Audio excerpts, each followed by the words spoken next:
Welcome to the Sir Robert Ogden Macmillan Centre at Harrogate Hospital. We give many different types of treatment for cancer here, including chemotherapy, targeted therapies and immunotherapy. These treatments are collectively known as systemic anti-cancer treatments, abbreviated to SACT. The treatment you receive will be dependent on your type of cancer. You will already have had a discussion with your consultant about your diagnosis, the treatment options and possible side effects. This video will provide you with important information on what to expect on the day of your treatment, how it will be given, the possible side effects and what to do if you feel unwell at any time during your course of treatment. We also offer health and wellbeing services to help support you during your treatment. Our Health and Wellbeing Information Manager will contact you to discuss your individual needs and offer any additional support. We are based at the Sir Robert Ogden Macmillan Centre on the site of Harrogate District Hospital. The building is accessible from Williston Crescent, which is just off Lancaster Park Road. Car parking is free of charge to patients attending the centre. You will need to log your car registration number each day you enter the building on the touch screen at reception. Parking is available in the main hospital car park via Lancaster Park Road. There is a drop-off bay directly in front of the main entrance. However, the maximum waiting time is 20 minutes only. Whilst you are welcome to drive to your appointments, we would advise you not to on your first visit. Alternatively, we are well connected via public transport. When preparing for your treatment appointment, it is advisable to wear comfortable clothes and a top or a shirt that is either short-sleeved or has sleeves that can be easily raised above the elbow. You can eat and drink as normal beforehand. In fact, it is important to eat a light breakfast and drink plenty of water before you arrive. Please ensure you take any medications as you would normally, including any pre-medications you may have been asked to take. When you arrive, you'll be checked in at the main reception desk where the reception staff will direct you to the treatment unit. There are wheelchairs available for use should you require them. You'll find the treatment unit directly along the main corridor where a member of our nursing staff will greet you. You may be asked to take a seat in our waiting area. Refreshments will be offered to you during your appointment. We'll provide you with a light lunch of sandwiches, soup and cake. Please inform staff if you have any special dietary requirements.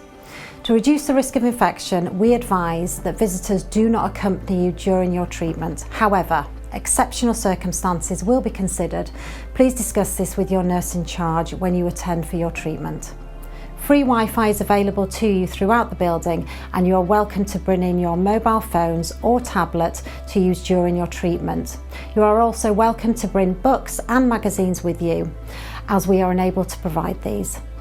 You will have been given an appointment for a face-to-face assessment with a nurse prior to starting your treatment. During this appointment, we will check your height, weight, blood pressure and take your bloods, along with any other pre-treatment investigations that may be necessary.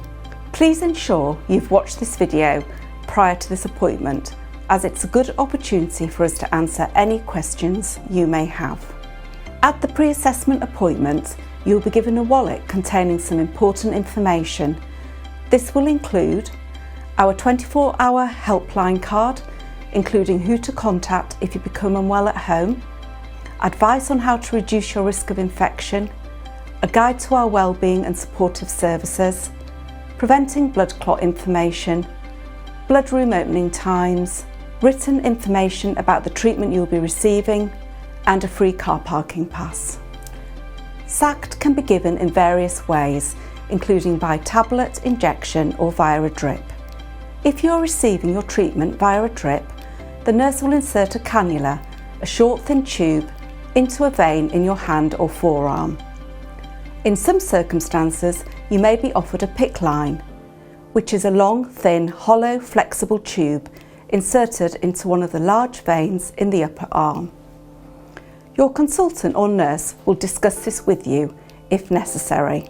Systemic anti-cancer treatment is given in cycles. This is a period of treatment followed by a rest period. For instance, you might receive treatment for 1 day in the first week, followed by 2 weeks with no treatment. These 3 weeks make up one cycle. The rest period gives your body a chance to recover and build new healthy cells.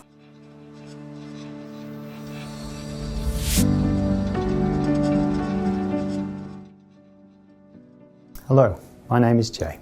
I'm a medical oncologist. That's a doctor who specialises in treatment of cancer with medicines. You may be looking at this section because treatment has been recommended for you. This can sometimes be a confusing and worrying time, and understanding a little more may help you to prepare. Our immune system protects the body against illnesses and infections. Immunotherapies are specific treatments that trigger the immune system to find and attack cancer cells. There are different types of immunotherapy, and each one uses the immune system in a slightly different way. Due to their action, immunotherapies create side effects in different ways compared to traditional chemotherapy. For example, the side effects can come on early, but may show themselves many months after treatment has finished. Immunotherapies can cause inflammation in different parts of the body, most commonly the bowel, liver, skin, lungs and hormone-producing organs such as the thyroid gland. We will explain the most common side effects here, and it's important to remember that everyone's experience of treatment is different, and you will not encounter all of these. As immunotherapy uses your own immune system to attack cancer cells, this can also cause inflammation of healthy cells too, which causes the side effects. This can show itself as increased shortness of breath, changes in your vision, behavioural changes, severe persistent headaches and muscle weakness. It's important that you contact the Acute Oncology Helpline immediately if you experience any of the above. Your cancer care team can provide you with advice and medications to help deal with any problems. Most side effects will ease or go away completely after you have finished your course of treatment. Occasionally, some people will have an allergic reaction whilst receiving their treatment. A reaction is usually mild, but rarely can be more severe. The nurses working on the treatment unit are highly trained to manage these situations should they occur. Always tell your nurse straight away if you feel unwell or you have any of the following symptoms: feeling hot or flushed, shivering, itching, a skin rash, feeling dizzy, a headache, feeling breathless or wheezy, swelling of your face or mouth, pain in your back, abdomen or chest. Sometimes a reaction happens a few hours after treatment. If you develop any signs or feel unwell when you are at home, contact the Acute Oncology 24-hour helpline straight away. If the drug leaks outside the vein, it can damage the surrounding tissue. This is called extravasation. This is uncommon, but if it happens, it is important to treat it quickly. Tell your nurse straight away if you have any stinging, pain, redness or swelling around the site. If you get any of these symptoms after you get home, contact the Acute Oncology 24-hour helpline. Immunotherapy attacks good cells in the body as well as the cancer cells. If the number of white blood cells is low, you are more likely to get an infection. A low white blood cell count is sometimes called neutropenia. Blood cells are likely to be at their lowest 7 to 10 days following chemotherapy. It is important to get any infection treated as soon as possible, so please contact the Acute Oncology Helpline if you experience any of the following symptoms. Your temperature goes over 37.5, you suddenly feel unwell, even with a normal temperature. Your temperature goes below 36, feeling shivery and shaking, a sore throat or mouth, a cough, breathlessness, diarrhoea, needing to pass urine a lot or discomfort when you pass urine. Remember, careful food preparation and avoiding some food types will also help to prevent infection. Please refer to the Reducing Your Risk of Infection booklet for further advice on high and lower risk foods. A number of white blood cells will usually return to normal before your next treatment. You will have a blood test beforehand to check this. If your white blood cell count is low, your consultant may delay your treatment, usually for a week, until your white cell count increases. This is quite common, so don't worry if this happens. You will receive anti-sickness drugs to help prevent or control sickness during your treatment. We recommend that you take this medication as prescribed to you, as it is easier to prevent sickness than to treat it after it has started. If you feel sick, take small sips of fluid often and eat small amounts regularly. It's important to drink enough fluids.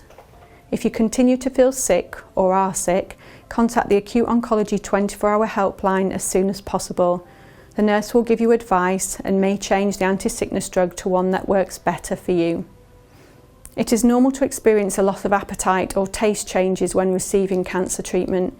If this does not improve after a few days, tell your nurse, who will give you advice. They can also refer you to our Macmillan dietitian if needed. It is normal for the treatment to affect your bowel habits, and you may experience diarrhoea or constipation. If you have diarrhoea, try the following things. Try to drink at least 2 litres of water each day. Avoid alcohol, caffeine, milk products, high-fat foods and high-fibre foods. If you experience more than 4 episodes in 24 hours, contact the Acute Oncology Helpline as soon as possible to rule out any cause of infection. If you have constipation, try eating high-fibre foods such as fruits, vegetables and wholemeal bread, and take regular, gentle exercise such as going for a short walk. Please speak to your nurse or call the Acute Oncology Helpline if you need any further information. Treatments can sometimes reduce the number of red blood cells in your blood. Red blood cells carry oxygen around the body. If the number of red blood cells is low, this is called anemia. You may have symptoms such as pale skin, lack of energy, feeling breathless, and feeling dizzy and lightheaded. If you are very anemic, you may need a blood transfusion, which will be discussed if required. The number of platelets in your blood can also be reduced. These cells help the blood to clot and stop bleeding. If the number of platelets is low, you may bruise or bleed easily. You may experience symptoms such as bleeding gums or nosebleeds. Tell your doctor if you have any unexplained bruising or bleeding. It is very common to experience a feeling of tiredness or exhaustion. You may find it difficult doing simple things such as brushing your hair or getting dressed, concentrating or remembering things, or feeling like you have no energy or strength. It is possible to manage fatigue, and your nurse will be able to advise you on this. It usually gets better after treatment finishes, but it may continue or sometimes afterwards. Everyone experiences it differently. The cause of cancer-related fatigue is not fully understood, but there are many possible causes. The cancer itself, side effects of the treatment, anemia, eating problems, pain, psychological effects of cancer or the treatment. You may notice some changes to your skin. If your skin feels dry, try using an unperfumed moisturising cream every day. If you develop a rash, contact the Acute Oncology Helpline. During treatment and for several months afterwards, you will be more sensitive to the sun. Your skin may burn more easily than usual. You can still go out in the sun, but always use a high sun protection factor, or SPF, of at least 30, and cover up with clothing and a hat. Any changes to your skin are usually temporary and improve when treatment finishes. During your treatment, you are at an increased risk of developing raised blood sugar levels and diabetes. Your blood glucose level will be monitored regularly. Please let your nurse know if you are experiencing increased thirst, feeling tired and passing urine more frequently. If you already have diabetes, your blood sugar levels may be higher than usual. You'll be asked to monitor your blood sugars regularly at home, as the dose of your insulin or diabetes tablets may need adjusting. Cancer and some cancer treatments can increase the risk of a blood clot. Symptoms of a blood clot include throbbing pain, redness or swelling in a leg or arm, suddenly feeling breathless or coughing, sharp chest pain which may be worse when you cough or take a deep breath. If you have any of these symptoms, contact the Acute Oncology 24-hour helpline immediately or go straight to accident and emergency, especially if you have chest pain. A blood clot is serious, but it can be treated with drugs that thin the blood. These are called anticoagulants. Your doctor or nurse can give you more information. You can help reduce the risk of developing a blood clot by staying active during treatment, drinking plenty of fluids, especially water. You may be given anticoagulants to help prevent a clot. It's strongly advised that you don't get pregnant when you are receiving cancer treatment, as this can harm the developing baby. If you are sexually active, please ensure that you use a barrier method of contraception during your treatment and for up to 3 days afterwards. Some cancer drugs may affect your fertility now or in the future. Please speak to your consultant or cancer nurse specialist if you would like to discuss this further. If you think you need any dental treatment, please talk to your consultant or cancer nurse, as there is an increased risk of infection.